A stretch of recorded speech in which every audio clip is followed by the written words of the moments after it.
오늘의 말씀은 골로새서 1장 24절부터 2장 5절까지 말씀입니다. 나는 이제 너희를 위하여 받는 괴로움을 기뻐하고 그리스도의 남은 고난을 그의 몸된 교회를 위하여 내 육체에 채우노라. 내가 교회의 일꾼 된 것은 하나님이 너희를 위하여 내게 주신 직분을 따라 하나님의 말씀을 이루려 함이니라. 이 비밀은 만세와 만대로부터 감추어졌던 것인데 이제는 그의 성도들에게 나타났고 하나님이 그들로 하여금 이 비밀의 영광이 이방인 가운데 얼마나 풍성한지를 알게 하려 하심이라. 이 비밀은 너희 안에 계신 그리스도시니 곧 영광의 소망이니라. 우리가 그를 전파하여 각 사람을 권하고 모든 지혜로 각 사람을 가르침은 각 사람을 그리스도 안에서 완전한 자로 세우려 함이니 이를 위하여 나도 내 속에서 능력으로 역사하시는 이의 역사를 따라 힘을 다하여 수고하노라. 내가 너희와 라오디게아에 있는 자들과 무릇 내 육신의 얼굴을 보지 못한 자들을 위하여 얼마나 힘쓰는지를 너희가 알기를 원하노니 이는 그들로 마음의 위안을 받고 사랑 안에서 연합하여 확실한 이해의 모든 풍성함과 하나님의 비밀인 그리스도를 깨닫게 하려 함이니 그 안에는 지혜와 지식의 모든 보화가 감추어져 있느니라. 내가 이것을 말함은 아무도 교묘한 말로 너희를 속이지 못하게 하려 함이니 이는 내가 육신으로는 떠나 있으나 심령으로는 너희와 함께 있어 너희가 질서 있게 행함과 그리스도를 믿는 너희 믿음이 굳건한 것을 기쁘게 봄이라.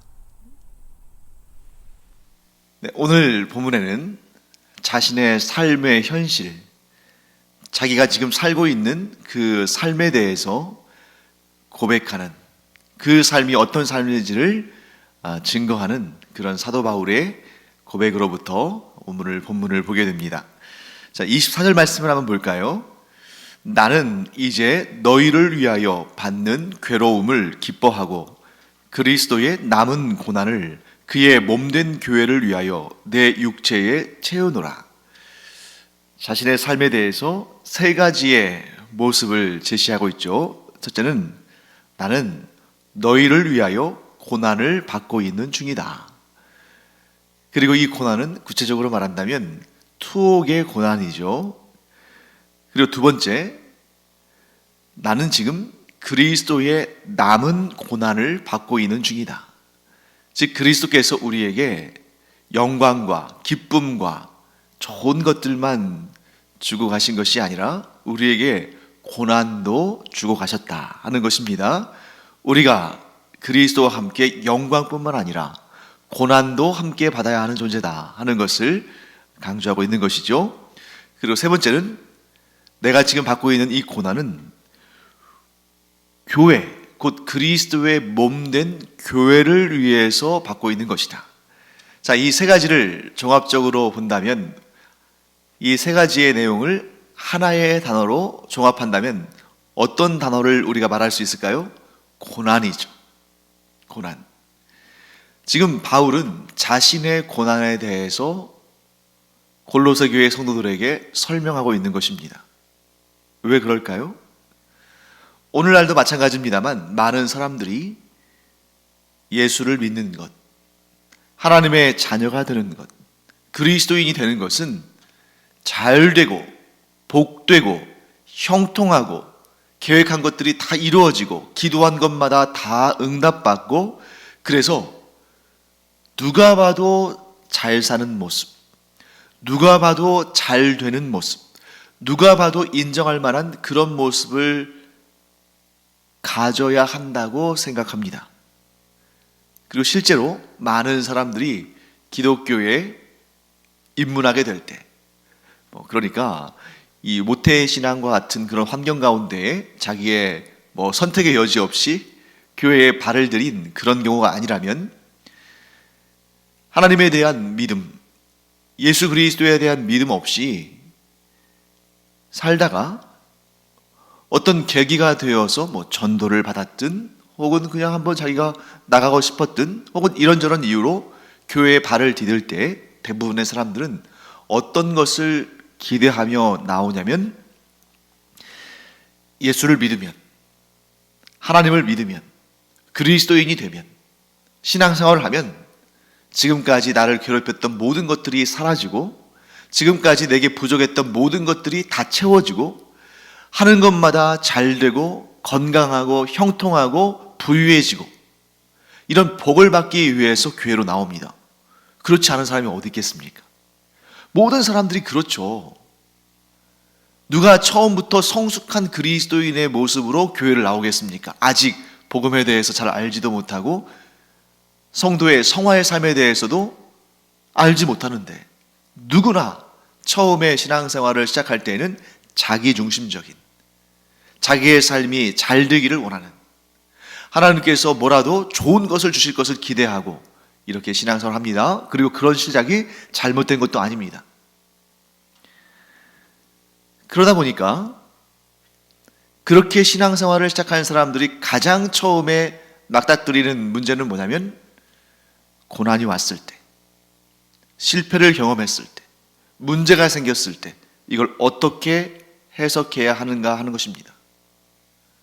분명히 하나님을 믿는다는 것은, 분명히 예수 그리스도를 구주로 영접했다는 것은, 우리가 성경을 통해서 보는 그런 놀라운 기적들과 놀라운 역사들과 하나님이 주시는 풍성한 복과 그리스도의 은혜들과 이런 것들만 생각했을 텐데 고난을 경험하게 될 때, 실패를 마주치게 될 때, 간절히 원하고 기도했는데 응답되지 않는 것처럼 여겨질 때 혼란스러운 거죠. 그렇기 때문에 이 2000년 전에 골로새 교회 성도들 가운데서도 아직 믿음이, 신앙이 견고하지 못한 사람들은, 아니 어쩌면 그런 사람들이 많았겠죠. 이런 사람들은 아니 사도 바울 이게 뭐냐, 사도 바울은 누구보다 교회를 위해서 애를 쓰는 사람이고 힘쓰는 사람이고 누구보다 열심히 복음을 증거하고 누구보다 헌신적으로 주의 일을 하는데 어떻게 하나님께서 이러한 사도 바울을 저렇게 감옥에 갇히게 하시고 고난을 당하게 하시고 육신의 질고를 경험하게 하시고 수많은 사람들에게 공격받게 하시는가? 사도 바울의 잘못인가? 우리가 알지 못하는 죄가 그 안에 있기 때문인가? 아니면 하나님께서 무능하시거나 하나님께서 사도 바울을 돌아보지 않으시거나 무엇일까? 이런 생각들을 당연히 했을 것입니다. 그래서 우리 성경에서도 보면 이 성경의 신약 시대에 사람들의, 이 유대인들의 기본적인 관점 중에 하나가 뭐였냐면 부자들은 하나님께 복받은 사람들이고 가난한 자들은 하나님께 분명히 우리가 알지 못하는 어떤 죄를 지어서 그의 부모가 그랬든 혹은 그 자신이 그랬든 하나님 보시기에 참 좋지 않은 그런 어떤 죄가 있기 때문에 그에 대한 징벌로 혹은 형벌로 저런 가난이나 질병을 경험하는 것이다. 이런 관점들이 팽배해 있었다는 것이죠. 이런 상황 가운데 사도 바울은 이렇게 설명합니다. 나는 지금 고난을 받고 있는 중인데 이 고난이 죄로 말미암은, 내 자신의 허물로 말미암은 것이 아니라 너희를 위한 고난이다. 나의 고난이 너희에게 유익이 된다. 내가 받고 있는 이 고난이, 내가 너희들보다 먼저 앞서가며 받는 이 고난이 장차 너희에게 온전한 믿음을, 너희가 온전한 믿음을 갖게 되는데 도움이 될 것이다. 자, 왜 그럴까요? 사도 바울이 당하는 그 고난을 바라보면서 성도들은 그리스도인의 삶이라는 것이 마냥 잘 먹고 잘 살고 누리는, 여러분 그러한 목적을 이루기 위해서 우상들이 만들어진 거 아닙니까? 우상을 섬기는 사람들은 마냥 잘 먹고 잘 살고 누리기 위해서 우상을 섬기다가 그런 일이 문제가 생기고 실패하면 또 우상을 버리고 또 다른 우상으로 갈아타죠. 그런데 그것이 아니라 우리가 섬기는 하나님은 우리에게 형통한 삶을 주시기도 하시지만 때로는 이런 고난을 통해서 형통한 삶에서는 결코 얻을 수 없는 더욱 풍성한 은혜와 하나님께 더 가까이 나아가는 자세와 또한 하나님과의 친밀한 관계를 오히려 더 풍성하게 이루시기도 하신다. 그렇기 때문에 하나님을 제한하지 아니하고 하나님을 모든 삶의 모든 영역에서 하나님과 교제하고 소통하고 하나님과 연결되는 그러한 삶을 사도 바울이 먼저 보여주는 것입니다. 그리고 사도 바울은 이렇게 말하는 거죠. 나는 지금 그리스도의 남은 고난을 받고 있는 중이다. 그 얘기는 무슨 얘기일까요? 너희들도 이제 어느 정도의 영적인 성장을 이루고 장성한 그리스도인이 된다면 언제까지나 젖만 먹는, 우유만 먹는, 이유식만 먹는 그런 삶을 살 것이 아니라 딱딱한 음식과 같은 이런 고난과 환난 가운데서도 하나님의 성장시켜 주시는 은혜를 경험하게 될 것이다. 또한 우리가 진정 그리스도를 따르는 자들이라면, 우리가 진정 그리스도를 주님으로 모신다면 우리는 우리의 삶 가운데에 날마다 고난이라는 자기의 십자가를 지고 예수 그리스도를 따르는 삶을 살아야 한다. 우리에게는 분명 영광스러운, 기쁘고 즐겁고 찬란한 그런 복들이 주어지겠지만, 그러나 이 세상을 살아가는 동안에는 우리 각자에게 주어진 고난의 십자가가 있다. 그것을 우리는 지고 가야 되고, 그것이 곧 그리스도께서 남기신 그리스도의 남은 고난을 받는 일이다. 그리고 그런 고난이 곧 어떻게 이어집니까? 교회를 든든하게 세울 뿐만 아니라 이 교회를 통해서 복음이 세상에 힘있게 전파되는 데에 반드시 필요한 일이다.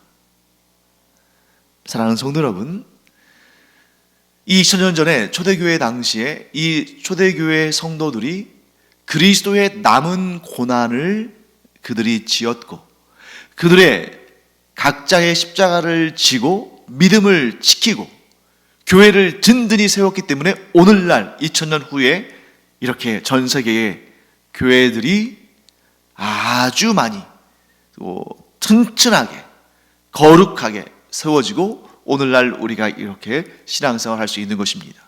자, 그렇다면 이 그리스도의 남은 고난은 이 초대교회 성도들에게 한정된 것일까요? 그래서 이제 그들이 고난을 다 채웠기 때문에 오늘날 우리는 더 이상 고난받을 일이 없을까요? 그렇지 않습니다.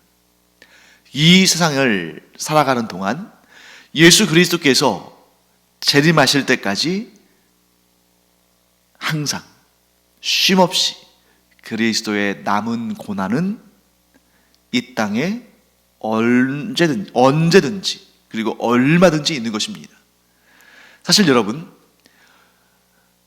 이 세상에 있는 모든 존재가 나름대로의 어떤 사랑을 받기 위해서, 존중받기 위해서, 인정받기 위해서 태어난 존재죠. 그래서 우리가 또 유명한 그 CCM도 있지 않습니까? 당신은 사랑받기 위해 태어난 사람. 그런데 예수 그리스도는 이 땅에 어떤 존재로 오셨습니까?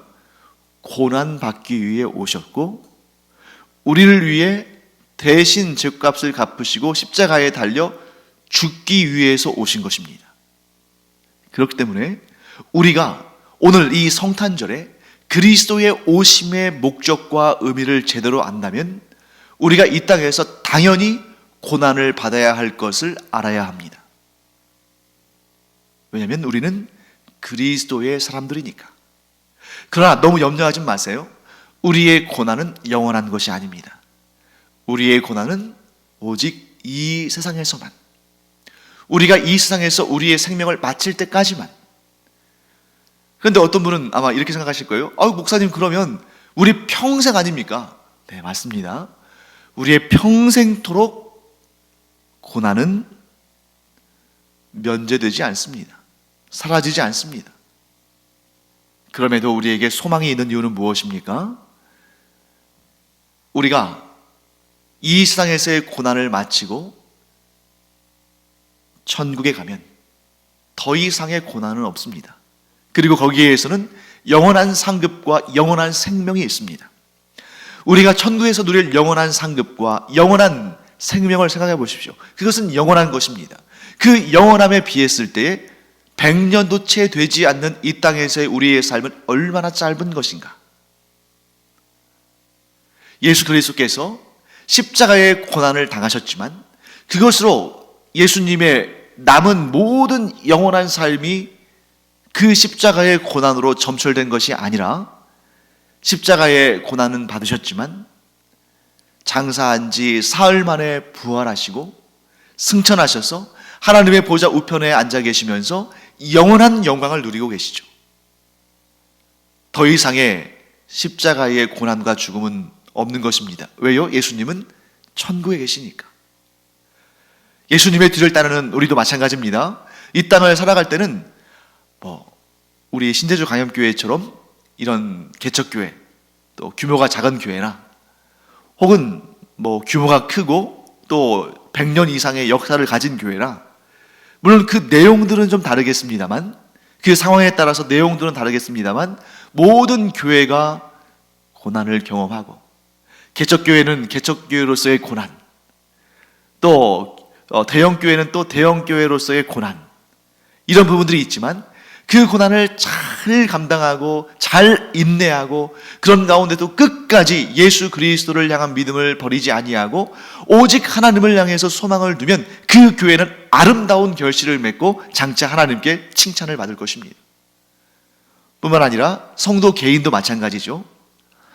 여러분, 아무리 좋아 보이는 사람도, 아무리 그 형편이 좋아 보이고 하는 일마다 잘 되는 것 같고 기도 제목마다 응답되는 것 같고 모든 일이 만사형통한 것 같은 그런 사람도 가까이서 며칠만 지내보면 내가 멀리 떨어져서 그 사람을 바라보니까 좋은 것만 보이잖아요. 마치 찰리 채플린이 한 말처럼요. 채플린이 그런 말 했죠. 인생은 멀리서 보면 희극, 곧 코미디지만 가까이서 보면 비극이다, 이렇게 말한 것처럼 우리가 볼 때 저 성도님은 정말 부러울 게 없겠어. 자녀들도 공부를 잘하고 좋은 대학에 가고 또 경제적으로도 아주 넉넉하고 부족함이 없고 또 부부 사이에 사이도 좋고 또 하는 일들마다 잘 되는 것 같고 교회에서도 존경받고 기도하는 제목들마다 다 이루어지는 것 같으니까 얼마나 행복한 삶이고 정말 그 삶에 걱정과 근심은 하나도 없을 거야. 그렇게 여겨지고 그렇게 보여지는 성도와 한 일주일만 가까이서 같이 살아보십시오. 그러면 멀리서는 보이지 않던 그만의 슬픔과 고난과 근심과 문제들이, 그리고 상처와 그런 흔적들이 보이기 시작할 겁니다. 이런 문제가 없는, 고난이 없는, 상처가 없는 그런 사람은 아무도 없다. 그러나 그 고난을 어떻게 해석하느냐에 따라서 그 인생은 달라집니다. 어떤 이는 그렇게 그 인생 가운데 받는 고난을 오늘 사도 바울이 고백하는 것처럼 그리스도의 남은 고난을 내가 채워야지, 내가 받아야지, 그러면서 내가 끝끝내 좌절하지 아니하고 쓰러지지 아니하고 실족하지 아니하고 사탄의 시험에 넘어가지 아니하고 이 고난의 십자가를 지고 주님을 똑바로 따라가서 내가 이 믿음의 싸움에서 끝까지 승리해야지.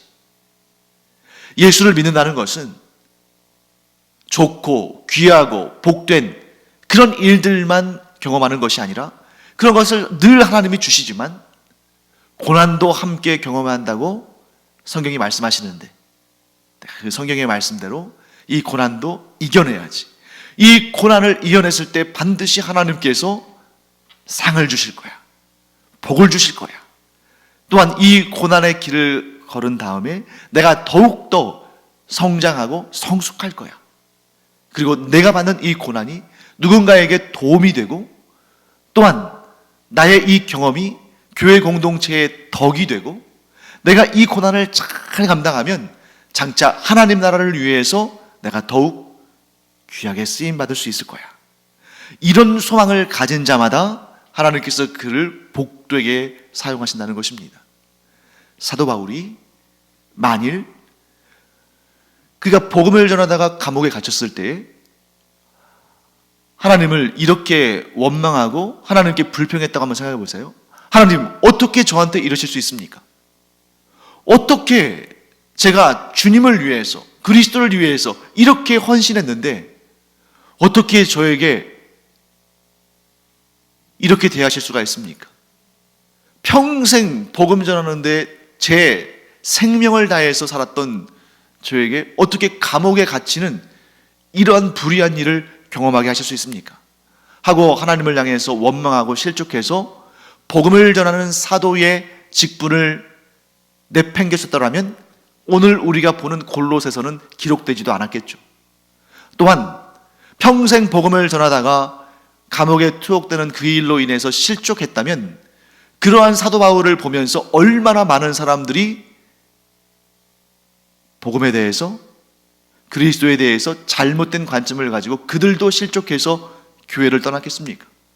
그런데 사도 바울이 사도임에도 불구하고 목숨을 걸고 복음을 증거했음에도 불구하고 이러한 억울한 고난을 당할 때에 도리어 기뻐하며 그리스도의 남은 고난을 내가 채우는 일이다.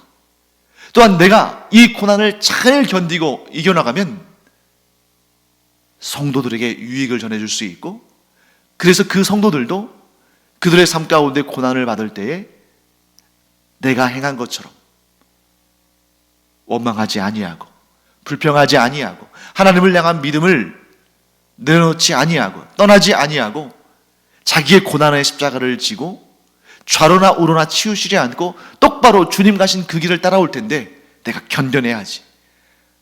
내가 오늘 인내하는 것은, 내가 오늘 참아내는 것은 곧 교회 공동체를 위해서, 나아가 하나님의 나라의 확장을 위해서 반드시 필요한 일이고 하나님께서 나의 인내를 귀하게 사용하실 것이다. 이런 믿음을 사도 바울이 보여줬기 때문에 오늘날 우리도 신앙생활 하면서 고난이나 역경을 경험할 때에 나의 귀한 선배가, 나의 귀한 롤모델인 사도 바울이 이렇게 했었지 하고 고난 가운데서도 새 힘을 내고 일어설 수 있는 그러한 유익을 우리가 얻게 된 것이죠.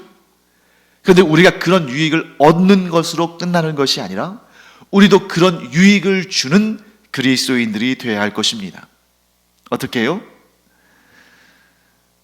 우리가 신앙생활 할 때 우리의 모습을 자녀들도 보고 가족들이 보고 교회 성도들이 보고 친구들도 보고 나아가 이 세상에 살아가는 이웃들도 볼 것입니다. 그때 우리가 예수 그리스도의 본을 받아서 고난 가운데서도 나를 괴롭게 하는 자들을 미워하지 아니하고 도리어 사랑으로 품어주고 용서하고,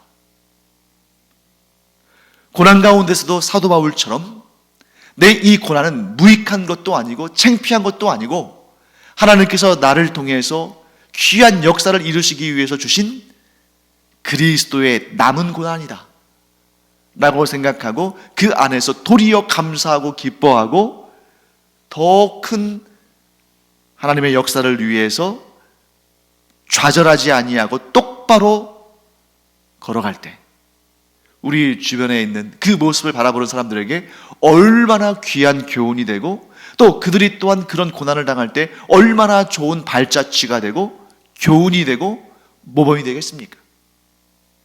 그러므로 고난을 잘 견뎌내고 그 고난 가운데서도 소망을 잃지 않고 그리스도를 견고하게 붙잡는 자들은 하나님 나라를 위해서, 그리스도의 복음의 증거를 위해서 참으로 귀하게 쓰임받는 사람들이다 하는 것을 우리는 알게 되는 것입니다. 어쩌면 예수 믿는 사람들이 막 올림픽에서 금메달 따고 또 막 노벨상을 받고 또 세계적인 부자가 되어서 큰 금액의 기부를 하고, 저는 여러분과 저와 우리의 또 후손들 대대로가 그렇게 또 쓰임받기를 간절히 축원합니다. 그런데 어떤 경우는 고난 가운데서도 좌절하지 아니하고, 고난 가운데서도 믿음을 잃지 아니하고, 고난 가운데 도리어 소망을 굳게 붙들고 하나님을 바라보며 믿음의 고백을 하는 자들을 보게 우리는 더 큰 용기와 더 큰 깨달음과 더 큰 힘을 얻는다. 하나님은 이 두 가지를 모두 사용하십니다. 그 모습을 가장 선명하게 보여주신 분이 바로 예수님이시죠. 예수님께서 이 땅에 오셔서, 오늘이 바로 예수님께서 이 땅에 오신 날을 기념하는 성탄절 아닙니까? 물론 예수님의 생일이 12월 25일은 아닐 수 있습니다. 아니, 예수님의 생일이 12월 25일이 아닐 가능성이 365분의 364고, 예수님의 생일이 12월 25일일 가능성은 365분의 1밖에 안 되죠. 그럼에도 오늘 우리는 이 날짜가 소중해서가 아니라 그리스도께서 이 땅에 오심이 소중해서 그날을 1년에 하루 잡아서 기념하는 것입니다. 그리고 예수님께서는 이 땅에 오셔서 놀라운 능력과 기적과 은총을 베푸셨지만 또한 그는 고난을 당하시면서 그 고난을 통해서 가장 중요한 사역을 행하셨습니다. 예수님께서 놀라운 기적을, 놀라운 역사를 베푸시면서 복음을 전거하셨지만, 그러나 정작 우리의 죄값을 대신 갚으시고 우리를 영원한 저주로부터 해방시키시고 우리에게 영생의 구원을 주신 것은 바로 십자가의 고난이었다. 그러므로 여러분, 우리도 예수님을 본받아, 또한 오늘 이 본문에서 말씀하고 있는 사도 바울을 본받아서 기쁠 때는 기뻐하고 고난 중에는 인내하며 모든 상황 가운데 우리를 복되게 하시고 모든 일들을 다 종합해서 모든 것이 다 합력하여 선을 이루게 하심으로 하나님의 영광을 드러내실 그 하나님의 인도하심을 따라 어떤 상황과 환경 가운데서도 실족하지 아니하고 감사하고 기뻐하고 주님을 바라보는 소망의 눈을 갖는 우리 모두가 되기를 간절히 축원합니다. 기도하겠습니다. 하나님, 주님의 은혜를 감사드립니다. 저희가 고난받기 위해서 이 땅에 오신 예수님, 저희를 대신해서 죽기 위해서 이 땅에 오신 예수님을 이 시간 바라봅니다. 그러므로 이 날의 기쁨은 단지 크리스마스이기 때문에 재미있고 흥이 나고 즐겁고 마냥 들뜬 그런 날이 아니라 그 고난마저도, 그 죽음마저도 나를 구원하시는 데에 기꺼이 사용하신 예수님을 기억하는 날이 되게 하여 주시옵소서. 감사드리며 예수님의 이름으로 축복하며 기도합니다. 아멘. 기도하는 시간입니다. 이 시간 우리가 성탄절이니까요, 온 세상 모든 사람들이 이 날을 슬퍼하는 것보다는 기뻐하는 것이 좋죠. 하지만 성탄절의 의미, 그리스도의 복음의 의미, 하나님의 사랑에 대해서는 잘 알지 못하고 단지 이 날을 노는 날이라고 생각하는 그런 이들을 위해서 기도하기 바랍니다. 그들이 진정 예수 그리스도의 오심의 의미가 무엇인지를 깨닫고 예수 그리스도를 구주로 영접하고 구원받게 되기를 간절히 기도합니다. 기도하겠습니다.